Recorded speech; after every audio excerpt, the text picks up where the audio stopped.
Good evening, Peccadillo Sofa Club, and welcome. We're here today to talk to three film producers from Teen Club.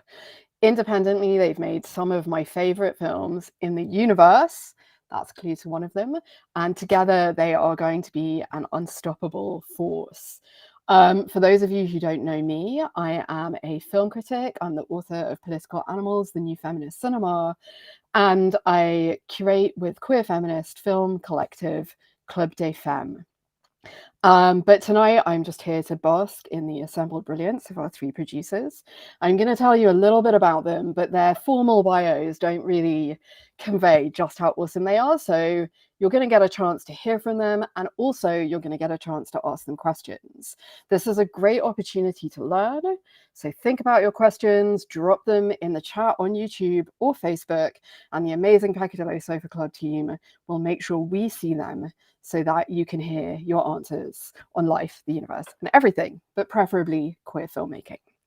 So we've got three amazing producers with us today: Sorcha, Loran Dunn, and Savannah James-Bayly. Sorcha is a freelance producer who produces commercials, drama, and documentary. Welcome, Sorcha. Her short films have played at Cannes Critic Week, Sundance, South by Southwest, and she has been BAFTA, BIFA, and Grierson nominated. In 2021, she was named a Screen Star of Tomorrow by Screen Daily, and she's currently building her feature slate through her company Try Hard Films across fiction and documentary, as well as working internationally as a commercials producer. And thank you for finding time in your amazingly busy schedule to join us. Next up, we have Loran Dunn, alphabetically by surname, and Loran is a 2017 Screen Daily Star of Tomorrow, a BFI Vision Award-winning and BIFA long-listed breakthrough producer, and she also won Best Producer at BAFTA-credited Underwire film. Loran's first feature deal with the universe was the Centerpiece Gala at BFI Flair London in March 2018, and it was released in cinemas in April 2019. Loran has been a mentor for BBC New Creatives and executive producer on British Council and BFI's global project, More Films for Freedom. Again, Loran, thank you. I know you've been racing around this week. So welcome to the sofa. And we also have the third member of Teen Club, alphabetically, is Savannah James-Bayly. And they're the founder of production company Fox Club Films and a producer on Queens of Mystery. Savannah has produced an amazing slate of short films and has just wrapped a feature for Film 4. But I don't know if I'm allowed to say anymore. You can say that much. We're all very excited. In 2017, she was selected for BFI Flair's mentorship scheme, and they've also been part of BAFTA Crew times BFI Network and Bird's Eye View Filmonomics Lab and Edinburgh Film Festival's 2016 Talent Lab.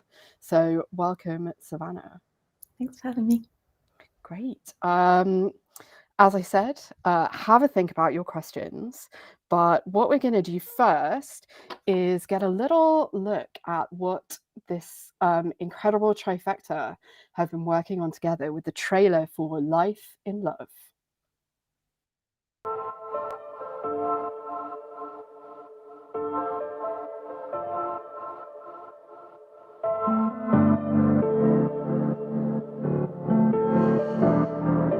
By the day, my feelings are just getting stronger and stronger. I'm getting to a point where I really want to tell him.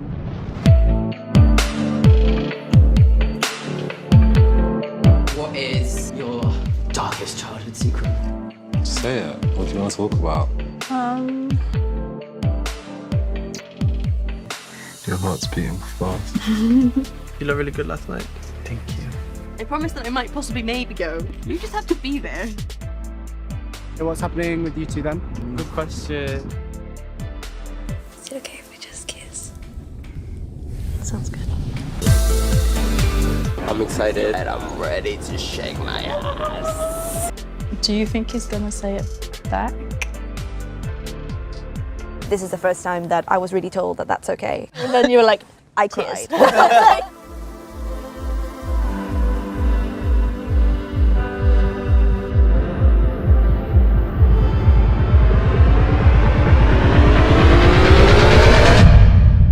You're so crazy. You can do it.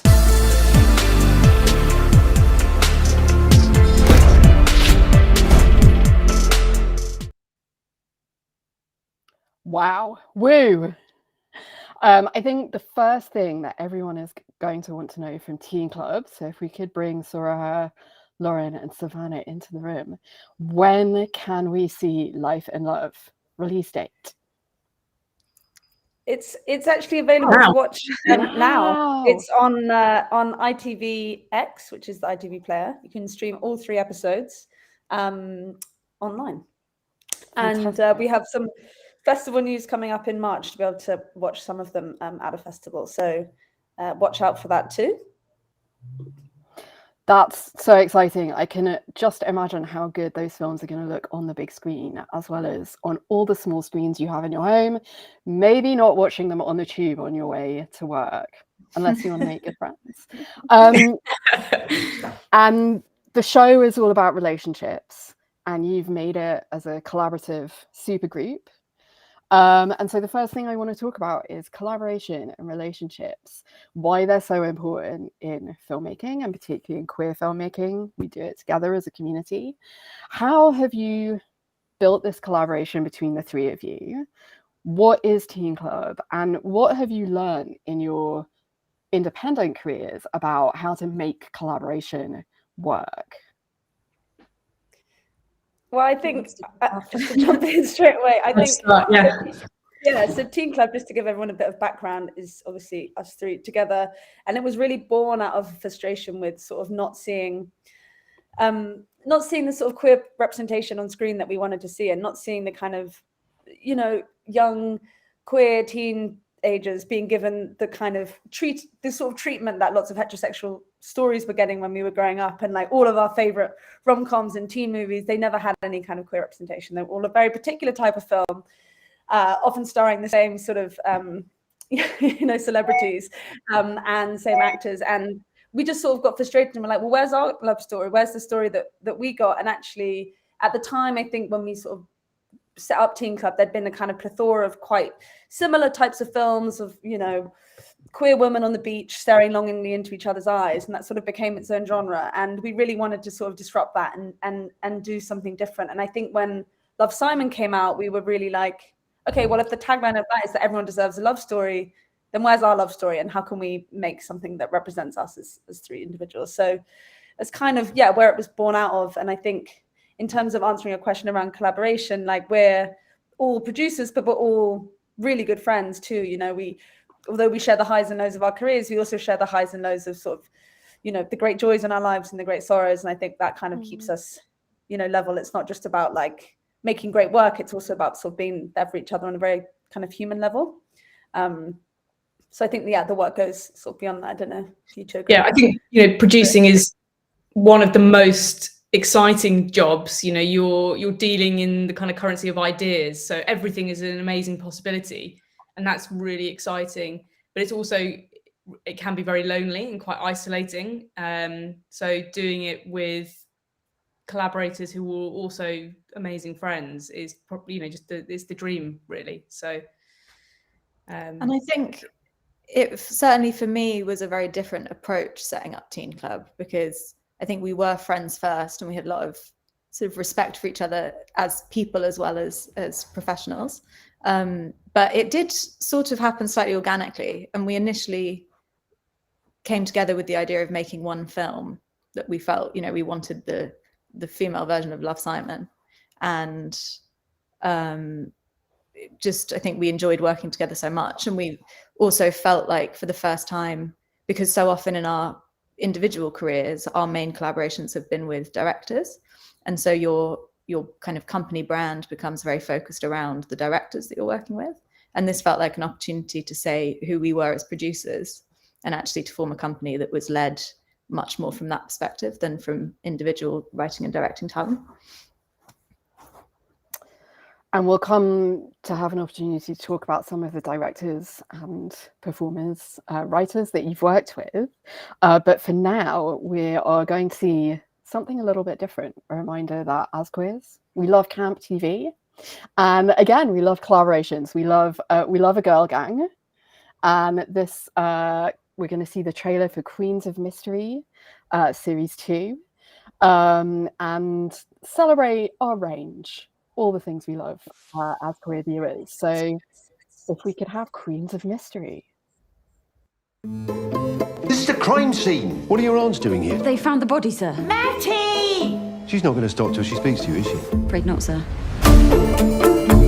Care to explain why 2 women are now both dead? Why do I get the feeling you've been meddling? Think of it as supporting a loved one. Matilda's onto something. I need the truth. Sounds riveting. Have you ever experienced love at first sight, Sergeant? The killer is still out there. It's locked, sir. Foster, break the door down. Have you got a credit card? The old credit card in the door. That'll pay for the damage.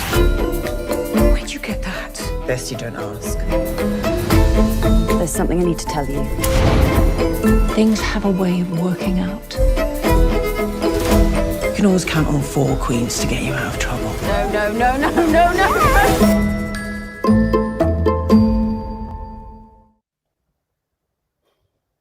I feel like you need a 4th producer so that your business card can say you can always count on 4 queens to get you out of trouble. I like that. So as I said leading into the clip, as queer people, we love to have range. We love to do it all. So let's talk about working across really popular TV and making experimental shorts and making features and making documentaries. Savannah, how do you do it all? Well, part of it is a practicality and a sort of business outlook where I think in this, as I'm sure the team at Peccadillo are very conscious of, it's sort of the landscape of film has been changing drastically over the last decade. And I think that it's really about following the audiences and knowing when something is right for cinema and when it's right for the film format, but also feeling like now there is this ability to kind of cross over between film, TV, digital, and choosing the best format to serve the story that you want to tell. And I think across all of the work, Queens of Mystery is obviously very different to something like Life and Love, but at the same time, I think I take with it the same sort of ethos about what representation you want to portray and how you want to subvert. I think with Queens of Mystery, we felt like it's a genre that's usually associated with a slightly older, more conservative audience. And actually we wanted to shake it up a bit. We wanted to represent older women. One of the main characters is an older lesbian. It's, we're set in this sort of picture perfect English country town, but we didn't want to lean into the kind of whiteness that is usually associated with that. So we sort of said, fuck the rules a bit. Sorry, I was told not to swear. I've already broken it. And just said, let's create the world that we want to exist, and do it in a way that's unbelievably camp and fun and very silly. Which I think fun is something that I try and pull across all the work that I do across each different medium. I want to talk about fun, and I want to talk about the popping visual aesthetics as well, which we saw in Life in Love. Incredible use of blacklight, color, and then in Queens of Mystery as well. And as you said, more diverse casting, where we're not just looking at supposedly pitch perfect Hollywood bodies or Hollywood faces in either of them. Can you say a bit about why that's important? Has that been a bit of a fight, or is that something that's been embraced? And is that something that is sort of more embraced on TV than it is in the film world, and one reason why TV can be a good place to go to? Yes, I think one of the reasons, because we talk about this a lot with Teen Club, because we are working across both TV and film. I think with TV, there's an inherent advantage when telling queer stories that you have longer to develop a character's arc and their journey. And so you can have queer characters who are fulfilling a different, a story that's not necessarily related to their sexuality or their gender or their identity, but you can explore that in more depth because you've just got more time with them.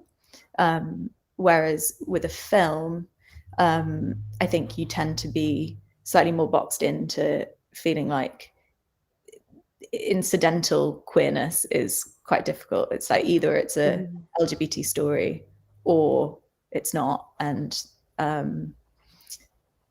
yeah, I think the format is a little bit more restrictive in that. It tends to lend itself better to love stories and to stories that more directly relate to the identity. And in terms of the importance of it, I definitely think that, you know, you normalize anything that you watch on screen is a normalization of a life and an existence. And I think that so often, and this is kind of the founding principle of Teen Club, queer stories tend to be quite full of trauma on screen. And that's partly because drama often comes out of conflict and out of pain and out of, you know, it is a very ripe area to explore. But at the same time, if that's all you're portraying, then that feeds into how people feel like their life has to be. And so we felt like it was really important to do stuff that's more celebratory and explores the joy of queer love and friendship and all of the good things that come with it, as well as, you know, not shying away too much from the lived realities of, you know, people's difficulties. So if Teen Club is sort of the queer equivalent of Breakfast Club, we have to have that euphoric moment after sharing all the stories as well. Yes. Exactly.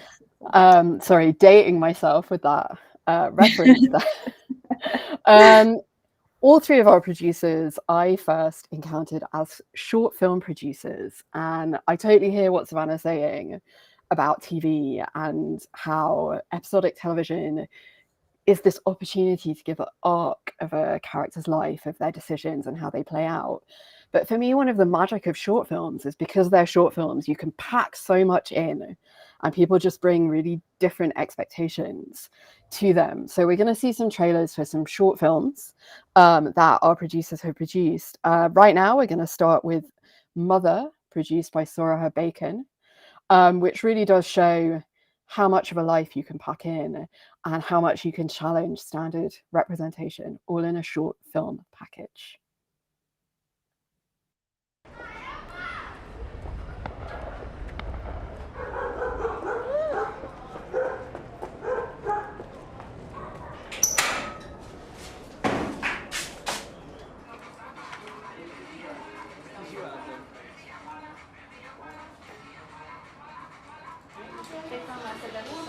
Não. Ainda mais dando tiro, deve ter fechado tudo já.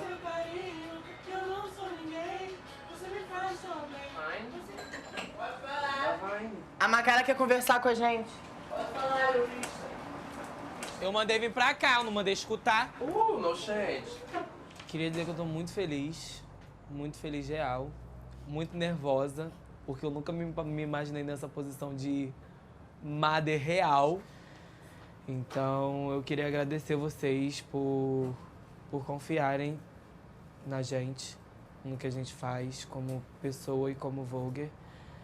E agradecer por fazerem parte dessa família, que é muito importante pra mim.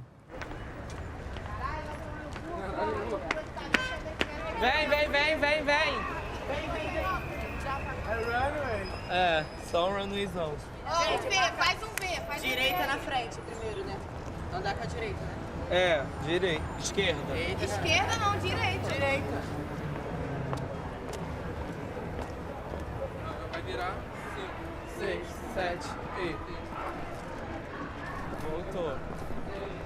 5, 6, 7, foi.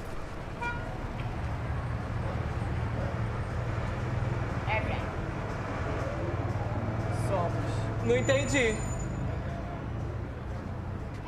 Não entendi. É viado, é trans, é sapatão que pula no gogó igual, boss. Se manca. Olha o respeito com os outros na rua. Tá achando que alguém aqui é bagunça, caralho? Rapidinho, Rapidinho, guia, porra. Não tem gogó pra pular no peito de travesti, não fala. Vamos, gente, vamos, vai. And of course, I was so excited to get to talk about short films that I have messed up. Mother is a feature-length documentary produced by Sorcha Bacon, who I'm going to bring into the discussion now with my apologies. It is a short. No, wow, it is a short. It packs so It's a long much short. in. It's a long Yeah, short. no, it's a long short. moyen métrage. Yeah. No, it's about 20 minutes, that one. So it's sort of a mid-length, as they call it in the doc world. I mean, it deserves as many seasons as RuPaul has had, for sure. And I wanted to talk to you about making that film, Mother, because in as much as queer representation is perhaps not everything we've always wanted it to be on TV, when we have seen it, it has a quite blinding tendency to be white, to be centered on middle-class communities and middle-class concerns. And Mother is absolutely not doing that. It's looking at a drag house in Brazil, and looking at the origins, really, of ball culture, taking it back to its origins. Can you tell us a bit about how you got involved in producing the film and why you felt it was such an important story to tell? Yeah, absolutely. So I am very good friends with one of the directors, Jazz, who I actually met when I was volunteering at the BFI Flair Film Festival back in, I don't know, 2015 maybe. And when Bolsonaro got elected, you know, he'd said some pretty horrendous, really horrendous things about sort of very homophobic comments, lots of really like awful things that were really sort of trying to incite hate, especially against the trans community in Brazil. And I think Mother was born out of a kind of desire to respond to that and to kind of take what was happening politically and try and create something where you're really looking at a group, you know, a kind of queer family, this chosen family who kind of come together in the way to kind of create small resistance against something that was very much out of their control. And I feel like through dance and through ballroom culture and through voguing, they were kind of able to express what was, you know, very tumultuous. And I'm so grateful that it's, you know, Bolsonaro has come to an end, because it was such a horrendous time for the queer community in Brazil. And I think the work really speaks to desire to have kind of done something which sort of disrupted that feeling, that really just celebrate, you know, this amazing group and this amazing family that kind of had come together.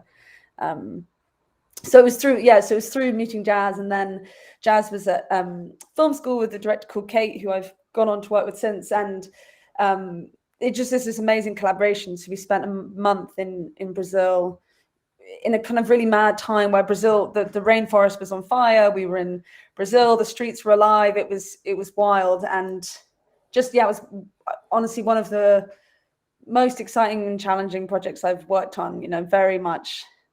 It wasn't an easy shoot by any stretch of the imagination. Some of the situations we got into felt very dangerous and very kind of, you know, things that I wouldn't necessarily kind of, just like, you know, been in situations which were in parts of very dangerous parts of, you know, Brazil, and having our shoots days sometimes cut short because of gunfire or, you know, the political situation. So it feels, every time I see the trailer, I do feel quite emotional about it, because it was such a, like, you know, special experience to have really made something in that time.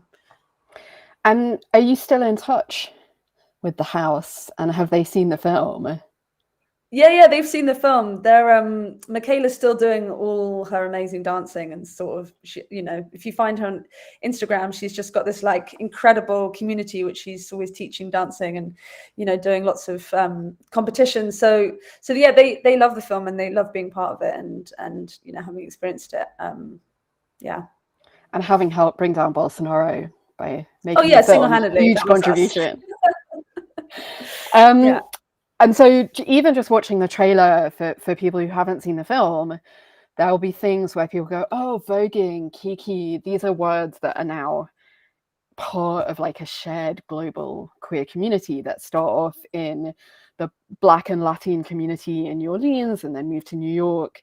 And now, you know, thanks to TV, have gone global and been informed by, you know, other trends coming from the Caribbean and Latin America and going back and forth. When you were producing the film, I'm interested in that balance of you know, finding those points of connection that are going to be shared by a global queer community, a global audience, and honoring the fact that this is a very specific house, as you said, in a specific situation. So yeah, as a producer, what's that balance for you, which will be in any story, between like what can be shared and what you find that's really specific to your subject characters?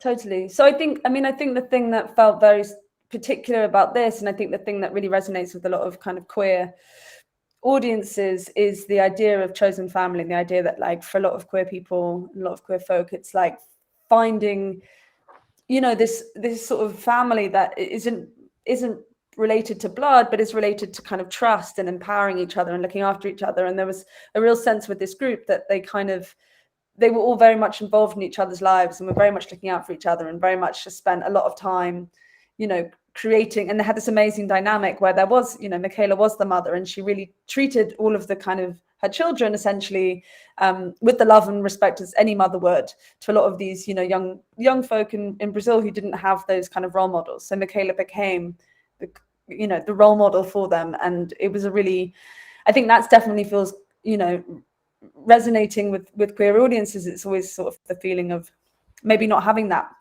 family, maybe not having your regular family, and feeling that empowerment when you do find, you know, the chosen family. That feels very thematically appropriate to Teen Club as well. Yeah, what you were saying. Yeah. Teen Club's my second family with Savannah and Loran. It's like, you know, we're so, you know, sort of saying at the beginning, it's like, yes, we're making films, and yes, we're doing this, but we're also just, you know, being friends and looking out for each other, and making sure that like we're not just sort of always thinking about how we can sort of take over the world with our amazing gay ideas. Okay, so how are you taking over the world with your amazing gay ideas? Because obviously Mother and Queens of Mystery and all the films we're going to see clips from, Life and Love, are films that everyone should see. So what's the plan for that global domination? Well, shouldn't give away my global domination secrets just yet, but no, we have a few projects in the pipeline. We have a feature film that we're all very excited about, which I think if it does, fingers crossed, all go to plan, we'll have a really, hopefully quite a wide release, which would be amazing. So I think we're just kind of keen to sort of make sure that queer storytelling, you're not sanitizing it for an audience, but you are making it accessible. I guess you're just trying to make it, normalize. Not, these are the wrong words. I'm digging holes. You're like Michaela in the street saying, you know, we are who we are. We're fabulous. You know. Yeah, exactly. Us. And you should. Yeah, and I think audiences have, you know, totally changed. And as a kid growing up, it was a different situation where I'd like seek out queer characters where they didn't exist. Like I would watch things and assume a character was queer and watch a whole season of it just because I had an inkling, and then found out that they weren't. Whereas I think with us, we always want to be loud and proud and sort of put those characters at the forefront. And they don't have to. As Savannah sort of said at the beginning, it's not about coming out or trauma. It's about like just existing, and that's it. That's kind of the fundamental part of it. Like. And they can be good characters, and they can be awful characters. They can be flawed. They can be, you know, they can do anything. They can achieve anything. They can conduct an orchestra. You know, that's where we need. Very random example. Yeah. And we're gonna see another example of that now. Well, we're gonna see two, because we're gonna go to the intermission. But taking us into the intermission is going to be a clip from Sorcha's film Wren Boys, and that is going to be followed up by a trailer for an upcoming Peccadillo release, West Northwest. Obviously, Peccadillo have been championing the plethora of queer stories long before anyone conducted an orchestra. West Northwest is directed by Takuro Nakamura. So we'll see Wren Boys, then West Northwest. Take an intermission, refill your glasses, and join us after the break.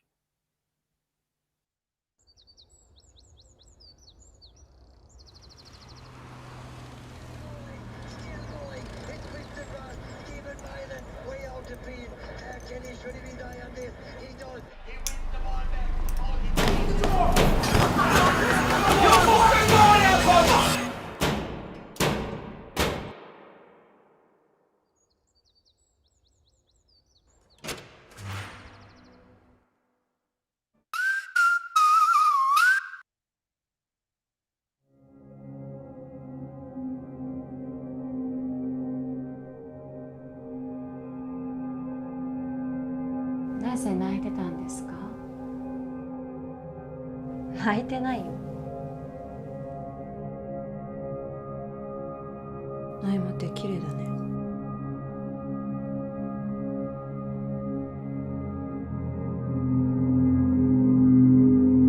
ねえ、もっと感情出してくれないとわかんないよ。最近よく同じ夢を見るんだよね。すごい緑がいっぱいなところで、ブドウがいっぱいになってて、いろんな色なんだけど、それを一緒にこう食べるんだけど。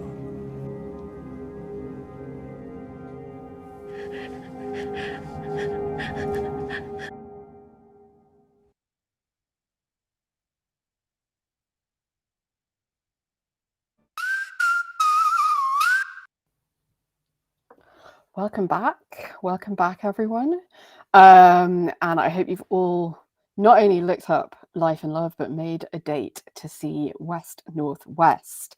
We are going to see another clip. This is, after all, a film club, and it's going to be from Anemone, produced by Savannah James-Bayly. For you, stay clear in the Lord's path. Amen. For in the deep water, there is only confusion and sin. Say one more time. In the deep water, there is only confusion and sin. Hallelujah. Praise the Lord.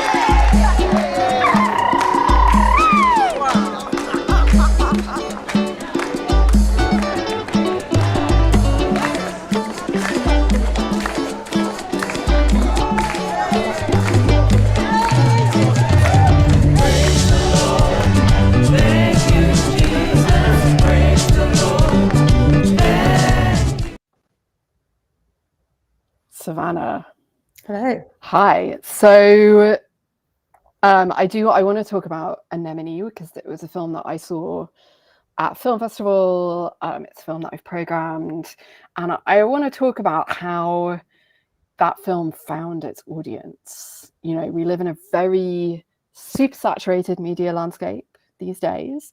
Sometimes the big films about, say, orchestra conductors are the ones that are, you know, dominating the discussion. So particularly with short films, which are still really important calling cards for filmmakers, how do you find audiences? Like, again, this is also about collaborating with, you know, curators and so on. Maybe using Anemone as an example, how did that film find its audience? I mean, I think that each film does find its audience in a very different way. And I'm sure that Sarah and Loran can speak to this as well, because I know that some of their shorts have done incredibly, like Rem Boys, I know has been seen by almost every person I've ever met. But I think with Anemone, that was, you know, we'd had a sort of festival run. I think we premiered at Encounters. And I think it also went on to, because BBC were involved in the financing of it, it also went on to iPlayer, and that became very easy to sort of then extend who was able to see it outside of a festival circuit. The thing that actually with Anemone really worked well for us, because the protagonist is a 15-year-old non-binary kid who is trying to marry up their kind of love of their family and their faith with their increasing sense of unease in their own body and their kind of gender dysphoria. And they find quite a lot of solace in sea life and have a job at an aquatics shop where they discover that a lot of sea life is sort of gender fluid. And they use that as a way to express how they're feeling. But because it's quite, I think it's quite gentle, and it's the characters are quite young, so we felt like it would be quite a good, almost educational film. And we got in touch with quite a lot of educational institutions, and I believe it's been toured around Canada as part of a Canadian schools program. I think it's been screened in like 200 Canada or something. And, you know, for us, that's the best possible outcome. It's like if even one kid that's feeling that way can watch that film and have a way of opening up that dialogue or understanding themselves better, that's exactly who really we're making the films for. And so Anemone is directed by Amar El-Kadi, who I've had this kind of ongoing relationship with, and produced 4 shorts that they directed, and then just finished wrapping their first feature, Layla, for Film 4 in the BFI. And the 4 shorts that Amar and I had made together, when you put them all together, run at about 55 minutes. So we actually took them out as a package and got in touch with a lot of community organisations around the UK to say, you know, they're all stories about queer people of colour, quite intersectional storytelling, but all in a kind of very different perspective and very different communities. And that was amazing. We've kind of travelled around to visit all of these, you know, queer community groups that have programmed the films, and from people's living rooms to cafes to cinemas. And yeah, that direct engagement with the audience has been really special. That's so great. It reminds me of Céline Sciamma talking about how important it was to get Tomboy on the equivalent of the SRE curriculum in France, which is obviously much cooler than the SRE curriculum is in the UK, where there's currently an attempt to remove LGBTQ education from SRE. So Amar's amazing films may become even more important. I want to bring Loran in as well to talk a bit about audiences, and particularly short films, and getting them to audiences. What's been your experience? I think, like Savannah says, it really depends on the film, and yeah, each film has its own kind of unique strategy and its own kind of audience that it finds. I mean, I think one of the queer shorts that I've made that's done particularly well at finding its audience in the festival kind of scene was Ladies' Day. So I think we're going to see a clip of that shortly, but to just play absolutely everywhere.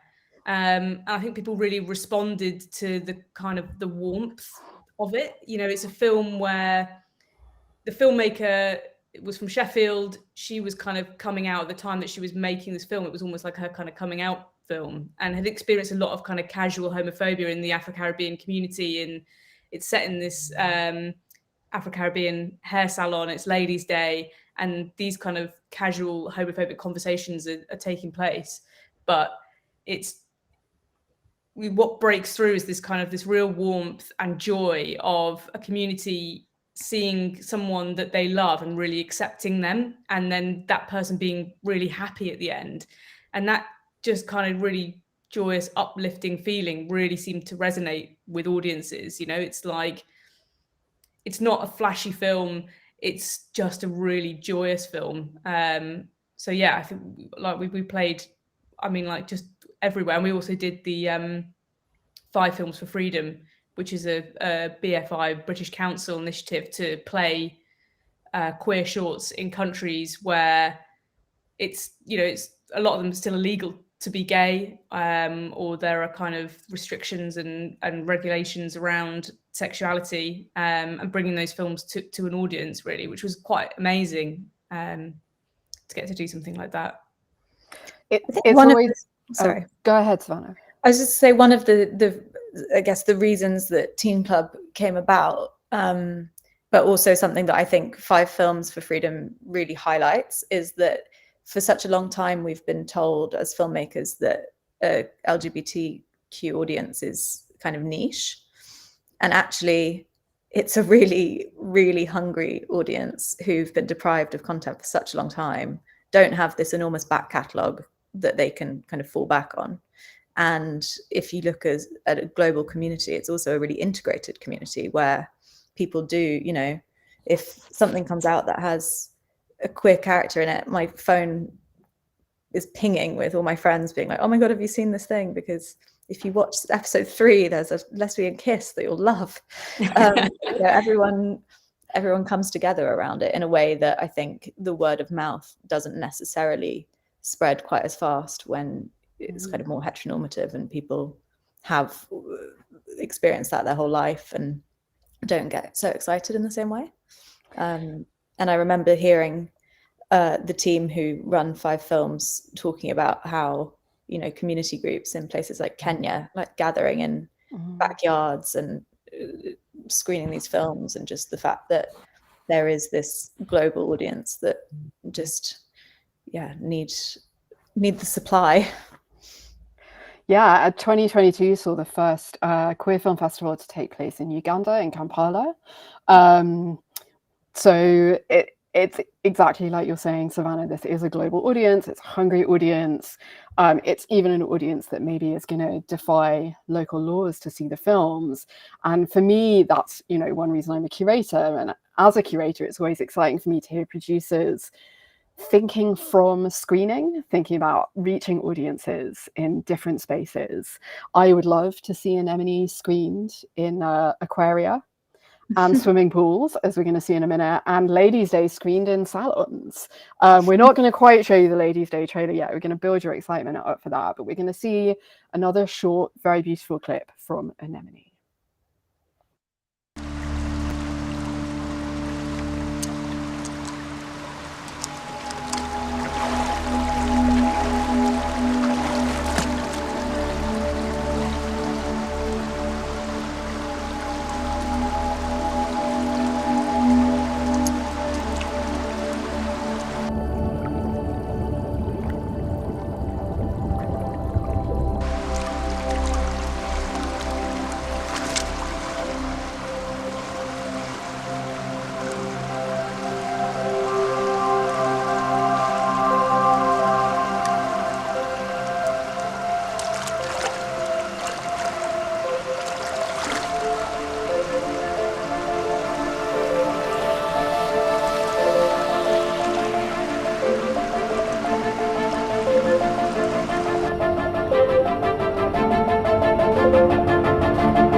Loran, we're going to see a clip from A Deal with the Universe in a minute, which also features a swimming pool. Amazing, amazing segue happening here. And what I wanted to ask you about with A Deal with the Universe, it is a personal story. All of the films we've been seeing clips from a personal story, but queer and trans bodies have become, and always are in some ways, massive political stories in this country and globally. And A Deal with the Universe, which is the story, it's a documentary made by Jason Barker about his pregnancy, coincided with an enormous increase in transphobia in the UK. So I just want to really put you on the spot about that. No, I want to talk about political filmmaking, what that term means to you, and why it's important to make films that engage with, you know, urgent political issues, but do it in a way that honors people's personal stories. I have so much to say on this. I'm going to just try and be as concise as I can. But look, I think this is what filmmaking is all about, right? You know, like, we have an incredible power as filmmakers to speak and be heard. And I feel like if you're going to say something, you know, that something should really matter. And I think that film has this amazing power to change thought, to educate, to inspire, to really reach people and affect them. And so this film just felt so important to make. And I remember Jason sent me he messaged me and was like, I've kind of got this thing that I've been sitting on for a while. I don't know whether there's a film or not. I don't know what to do with it. And sent me this kind of clips of his footage that he put together. And it really hit me. And I was just like, this is something that I have to do. And it's really, really important. It's bigger than me. This is something that needs to be out there, because it was really political, particularly at that time, you know, and it was all the way through the process of making it. It was a very eye-opening process in terms of the kind of the transphobia and tackling the way in which stories about trans people had been told, and told by other people, and really kind of taking that head on. So the whole process of, you know, what was radical about this film was that it was normal. It was radically normal. It was a couple who love each other, who have fertility problems. It was not like a kind of a Channel 5, you know, body shocker documentary. It wasn't supposed to explain or other. It was just a chance to kind of have that normality out there, and that was a radical political act. Certainly at the time that we made it, and I can't think of, at the time we were making it, I can't think of any other trans filmmaker that had the opportunity to tell their story in this way, in a film that would be played in cinemas. So yeah, it felt very political. And what was the experience like as you travelled around with the film? I mean, from the kind of the funding, there were people, you know, you're talking to a predominantly, you know, white, middle class, upper class even, cis, straight, heteronormative kind of climate of, you know, world of people. And some people just didn't get it, but it made me even more determined that this is why this film had to be made. So there was a lot of that kind of initially, and a lot of like not understanding what we were trying to do with the film. We were so lucky, and I feel very grateful to be able to work with Peccadillo on this. And I think we owe everything to them, because it was through Peccadillo that we were able to bring this film to an audience, and that's where it really kind of made its mark. And I can talk more about that and the impact of that later. But certainly in the promoting of the film, it was incredibly frustrating to have made it through the process of all of the challenges and hurdles it takes to bring a film like this to the point of production, and then to be, you know, getting it out into cinemas, and then we coming up against so much hate was really upsetting. You know, we had people reporting ads that Peccadillo were putting up. So stuff was getting banned on Facebook. The comments, you know, in all the comment sections on social media, we, you know, Jason and I got very angry. Jason didn't look at them, and I had to stop looking at them in the end as well, because it's just, yeah, it's quite shocking. But on the flip side of that, you know, what this film does is, yeah, it's kind of the antithesis of the hate that we were receiving. And we had people come to the screening who came ready to fight us, you know, who came like, you know, we were angry about what this film was about, and we wanted to come and see, and then actually were totally won over by Jason and Tracy and their kind of amazing, wonderful story. And it's just such a beautiful film. I'm sure lots of people who are watching today have seen it. So for some of you, this is going to be a reminder of how you had your hearts melted. And for some of you, this is going to be an introduction to a film that you're immediately going to add to your list, along with all of Teen Club's other works. So let's see the trailer, the band. If all goes to plan, this will be the last holiday we take, just the two of us. This is my partner Tracy, and I'm Jason. I bought this video camera because Tracy and I are about to embark on something really exciting. You've got some kind of freaky plan, that some kind of stupid idea that you can have a baby. It's 2003. I've been on testosterone since 2000. I've had chest surgery. Haven't got the ZZ Top beard yet, but I think I look pretty fine. We both always imagined ourselves being parents. We went to a clinic and the test said that it was unlikely to work with Tracy's eggs. And then I thought, well, actually, what I do have, ovaries. I stopped testosterone, my period started again, and we were off. 1, 2, 3. Please. Will you still love me if it's negative? No. Oh, don't. Because I thought the universe would love this. Pregnant man, have some of that. I'm gonna give it a go. I spent a lot of time saying it's fine and I can do this and it's fine. And a lot of time saying things like, oh, you know, I'm getting used to being called she. Even the doctor referred to me as she a couple of times. But how could it be more dramatic, Tracy? We're fine. I'm worried that if I have a negative thought, the egg won't develop or it won't implant or something like that. And breathing energy into my punani.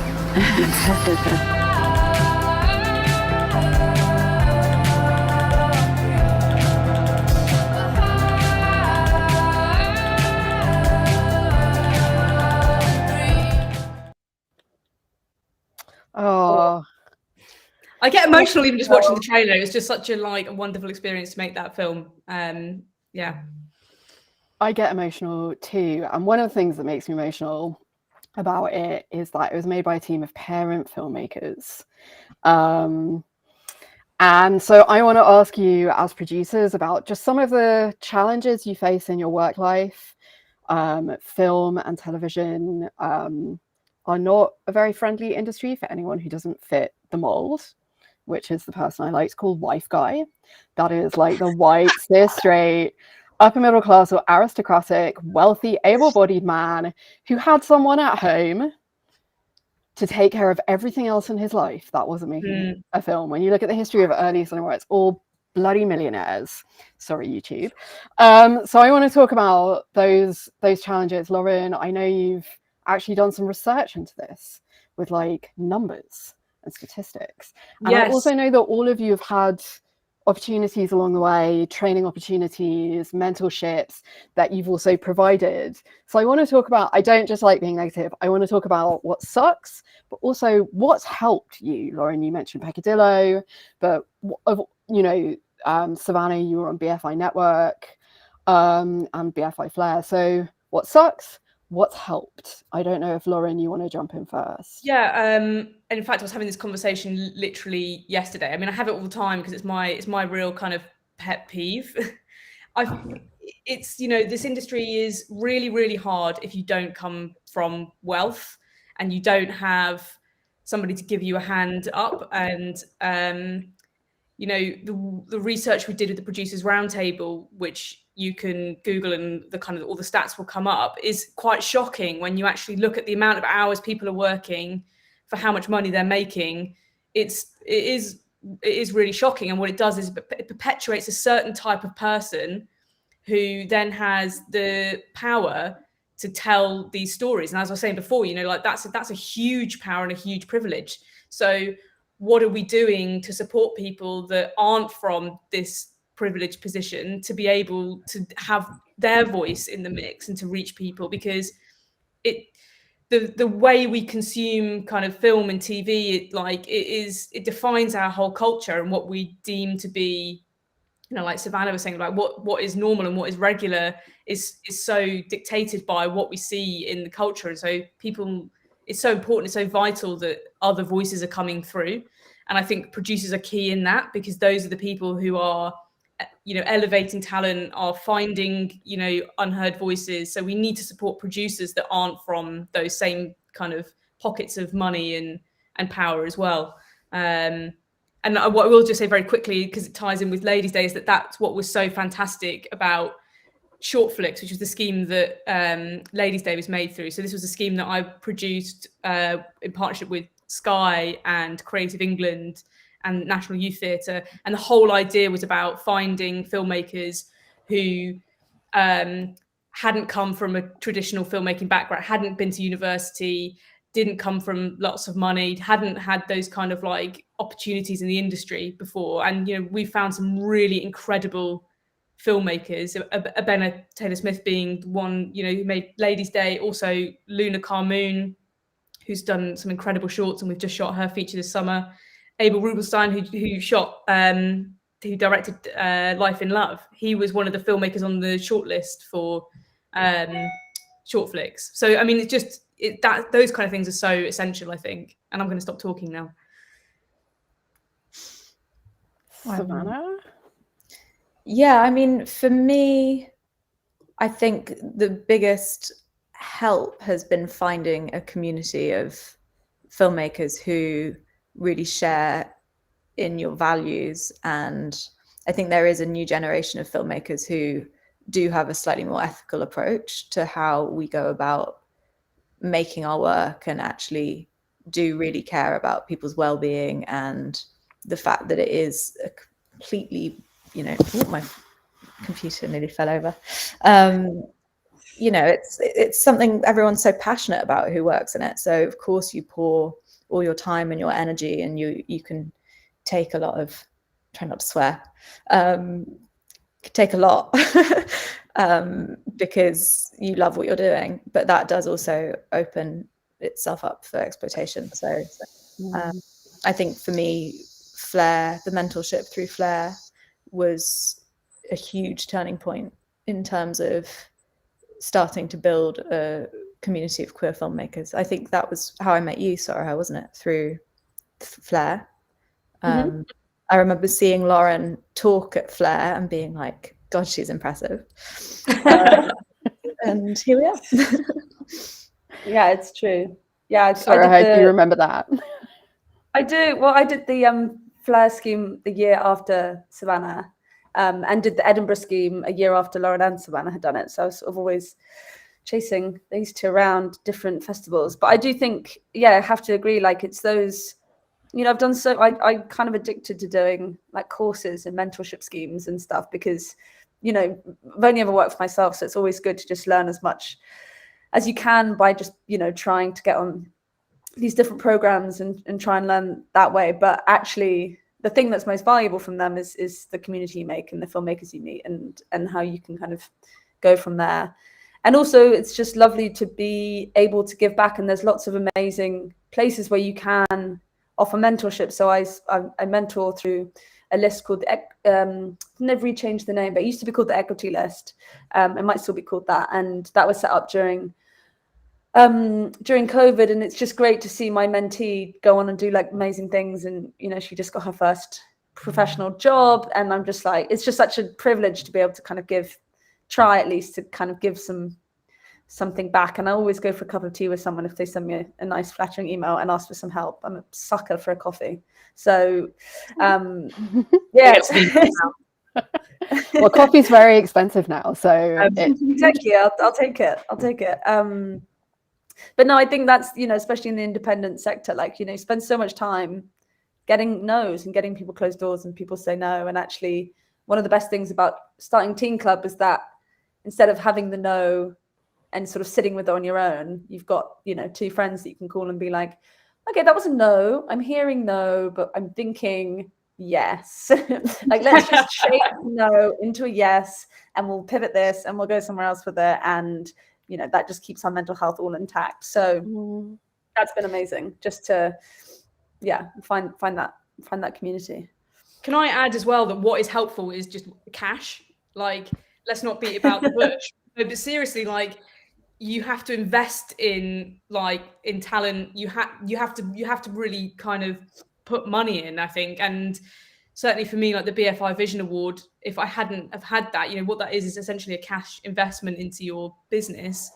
I was at a point where I was I'd had a go at kind of making some shorts, and I really wanted to do this, but I couldn't see a way of financially being able to stay in the industry. Without that, that would have been the end for me, And I think the other really great place to look is the JBA award. So that's like a £5,000 award if you come from a kind of a place of financial hardship, or you don't have independent wealth, then that's what that fund is for. So that kind of stuff is really, really essential. So yeah, like the money is really, really important for keeping people who don't have loads of their own independent wealth to keep themselves going in the industry until they're at a point where they can become more self-sufficient. And this is why it is so important to talk to producers and listen to producers because they're willing to say the word that we're all supposed to pretend doesn't exist. Cash. As creatives, we're just supposed to like float around. But yeah, cash. The award Loran was referring to is the John Brabourne Award given by the Film and Television Charity. You can find all the information online. But now we're going to see a trailer for a film that, as Loran said, was made through collaboration, a mentorship scheme. So could we have the trailer for Ladies' Day, please?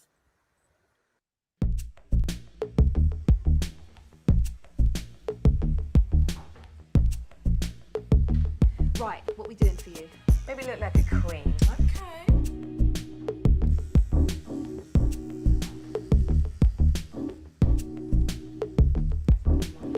You got a boyfriend yet, Emma? No. What are you waiting for? I'm just fussy. Well then, Missy, what do you think? I love it.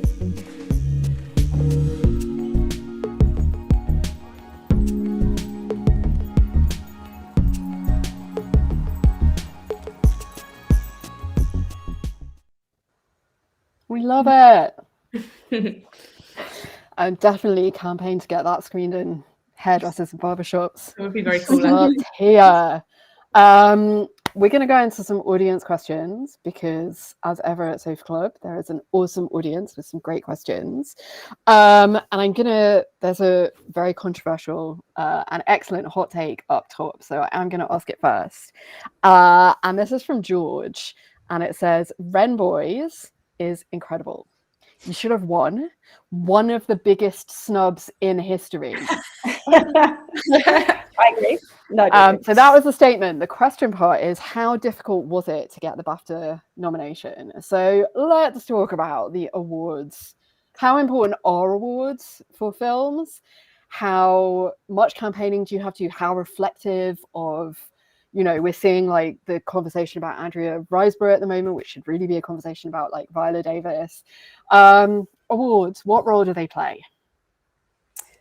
I mean, I would be lying if I said that Ren Boys getting a BAFTA nomination didn't completely transform my career overnight. Like it really was. And there was no campaigning. It was just like I had no idea what I was doing.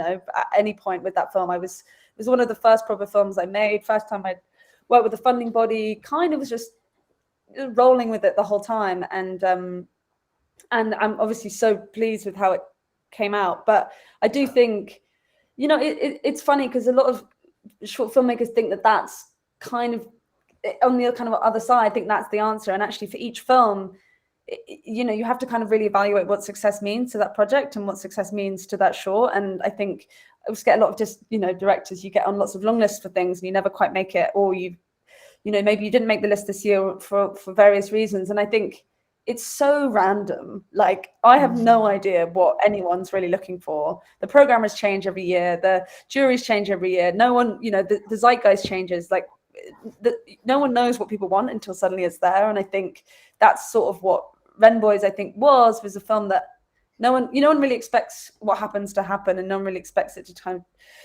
do the things it does. And I think that's maybe what was interesting about it. It was quite a surprising film. I think the films that tend to do quite well tend to be, those ones that really take you by surprise and sort of take your breath away a little bit. But yeah, no, as for giving any tips about how to get BAFTA nomination, I have absolutely no idea. I honestly and also that's just not important. The important thing is to make a film that you're really proud of and that you care about. And maybe success for you is, I don't know, sometimes I'm like, oh, my parents got this one. That's great. Like, that's actual achievement. Like I just want to make a film that they'll actually go to cinema and watch and not be like, oh, what the hell was that film? Or, just try and, I don't know. I think success can mean a lot of different things. And yes, I love a good accolade, but also I think if you can connect with someone on a deep level, then that's more important, really. If someone likes your film, that honestly is enough. I don't know whether Loran and Savannah, you want to chime in, or should we? Yeah, I mean, I was going to say exactly what Sorcha has said, which I think you have to define what success means to you. And I don't think if you're in this industry purely for the awards, it's going to be like I don't know, I just don't think that's what filmmaking should be about. It's nice, it's always nice, right? And it does make a difference. But I think you have to be thinking sort of beyond that, what the success looks like for you. Yeah, I mean, like, you know, when we made a deal with the universe, I mean, no, it's not a short, but like the audience response to that. And I remember really vividly, in particular, there was one screening we had where a trans woman came up to us after the screening, you know, the Q&A, and she was like, I never thought that I could be happy, that I could be loved, because I'd never seen it, you know, but now I have. And that was a huge kind of transformative moment for her. And it's like, well, that's what it's about, right? That's what it's all about. So the awards, they're made up anyway, you know, they're made up. So I've got a question that follows on from some of the discussion that we were having about how you position your work, but maybe getting a bit more into depth about how you actually work with commissioners. So there's actually questions from both Vincent and Emily about this, and I hope, Vincent and Emily, it's all right if I fuse your beautiful questions together. So Vincent specifically asked, was it difficult to get ITVX and BBC to buy into radical queerness in the mainstream? Was it a hard sell? And Emily phrases it as champions of queer cinema, you all try to push the mold. How do you balance that drive with censorship and funding? So I think what we're getting at is, like, when you pitch, how much do you like put it out there, and how much you kind of like negotiating the expectations? As I think Loran said, it was like you're often talking to a funding panel that's often pale, stale, and cis male. So like, what's your strategy, and have you had any instances of like really shocking like dictatorial no's? That's what we all want to know. I think what's fun about Life and Love is actually we were really encouraged to push the boundaries as much as possible with it. You know, there's scenes in dungeons, there's kind of it's very sexy, it's very you know, there's lots of moments, there's bum shaving, there's all sorts of like quite radical things that I think we were very encouraged by our commissioners to kind of go there, because that's really what the commissioning body we're looking for, is to kind of really champion young people's stories and be like, this is what audiences want. This is, let's not kind of beat around the bush. Like, this is what people are signing up to see. And I think there's a bit more of an appetite. I think starting out, I wonder if those conversations would have been as simple. I feel like maybe the appetite's changed. And also the other thing I would say is, like, to the kind of thing about the cis white stale male, you know, person you're speaking to, they actually don't know what people want. They don't know what young people want to watch on screen. They don't know that, you know, all these the way that like young people define themselves and their gender and their sexuality is completely transformed from when we were all growing up. And I think actually, if you work with the right ones, they can be very encouraging, they can be very empathetic, and they can really listen to you and they can trust you. And that's how you can get, you know, if you find the right people and build the projects in the right way, I do feel like there's opportunity to be like, yeah, we're making this and it's going to be really, really gay. Are you in? And they're like, oh, okay. Yeah. Okay, fine. That sounds pretty good. Let's do it. Because at the end of the day, like, this is, I think the appetite is just completely shifted. And I think audiences are they're very intelligent, and they're not, I don't think they're as afraid anymore. But that's just me putting a really positive spin. No, I think you're right. I think you're totally right. And, you know, when we were pitching out this feature that we're making, we spoke to lots of the big kind of studios and streamers, and actually everyone was really into the idea. I think people are beginning to understand that there is an audience for this. I think the biggest challenge now is just making sure that it's the right people who are telling those stories, and that, you know, that's not been sold out to people who are just trying to capitalize on a market opportunity, basically. And that's obviously our whole position and our whole kind of thing as Teen Club, is that we are the people that we know this audience, we are this audience, and we could do it justice. You know, it should be us telling these stories. I just want to also ask Savannah about Layla, because Film 4 famously was set up to tell the stories that weren't being told, made by people from underrepresented communities. So was that just like a great meeting of minds? It was, actually. And we've had a number of execs at different times, because I think we were developing that film for 4 years.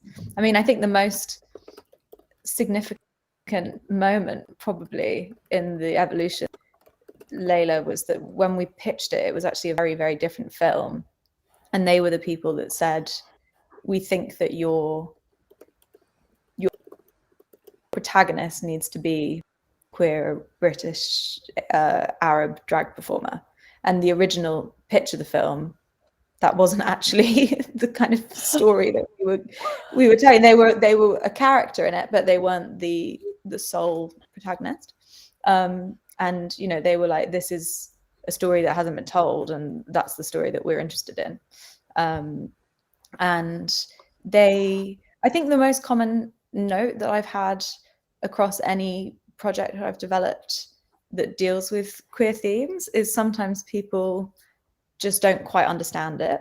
They don't understand some of the nuances or the politics that, you know, and you want to avoid being didactic about what you're in the script and in the way it's delivered. So I think it's just kind of convincing people to trust the audience, and that audiences are quite smart, and that certainly if your primary audience, because I think with most of the work we do, we feel like it has the ability to extend beyond a queer audience, but they are definitely the people who we are making it for, and you know that they will get it, even if, you know, some other people might at the end of the film go, what did that bit mean, or why did that, what was the significance of that? But yeah, it was a great process on Layla. This is all really great to hear. As I said, I like the positive stories. It can't suck all the time. So that's answered part one of our last question, which was asked by Flurry Tail, which is advice for pitching. But I do want to put the second part of their question, which is, how would you suggest going about finding a mentor in the industry? Sorcha's strategy is to ask her out for coffee. But yeah, I mean, there's so many schemes and mentorships out there. I wonder if we could just end with some fast, positive recommendations to help someone find a mentor and make their work. I mean, obviously the Flair mentorship, not that I have done it, but I've heard only amazing things about it, is like an obvious one. Women in Film and TV mentorship, I did do that a few years back, and that was really great. That was a very uplifting kind of community focus. And actually, although I was given a mentor, which was the reason why I did it, the best thing about it was meeting the other women that were part of that, the cohort. I did a mentorship scheme called Guiding Lights, which doesn't exist anymore, but the organisation who ran it, Lighthouse in Brighton, I know that they've done some other mentorship schemes, and that was incredible as well.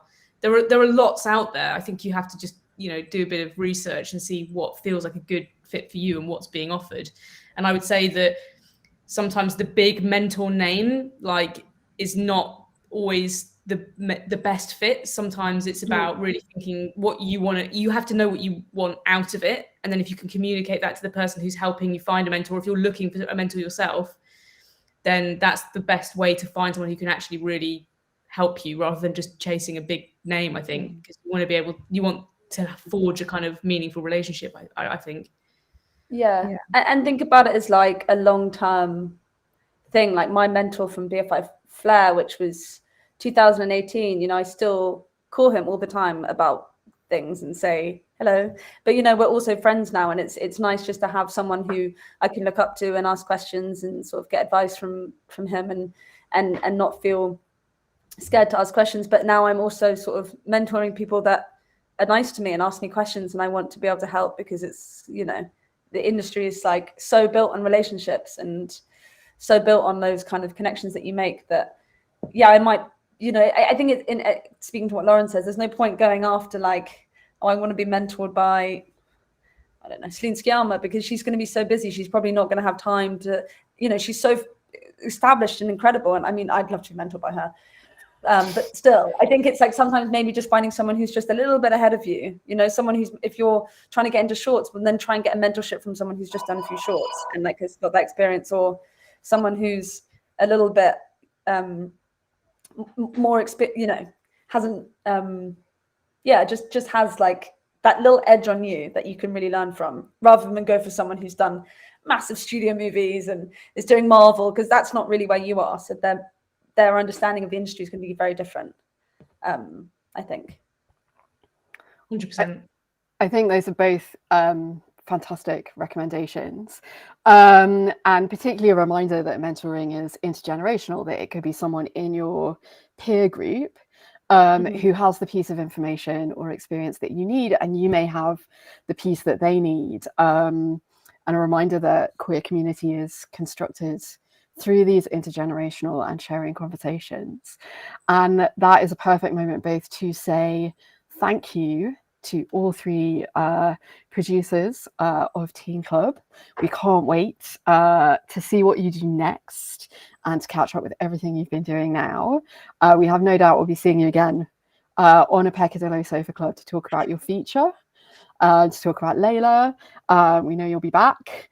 But for the moment, we have to let you go to your evening. So thank you to Sorcha, to Loran, and to Savannah. And you can hear us all applauding wildly.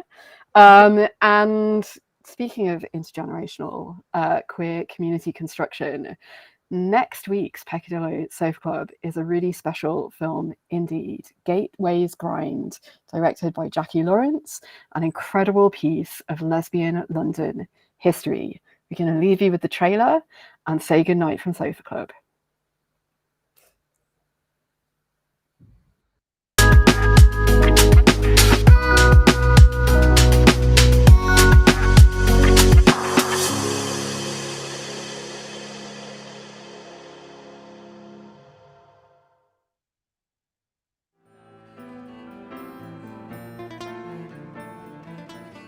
But I really went there to pick women up, really. You know, I stood at the bar, drank whiskey. It was a bit like a meat market. You did go down there, stand at the bar, somebody would say to you, do you want to dance? I didn't fall in love with anyone in the gateways. I went to bed with them, you know.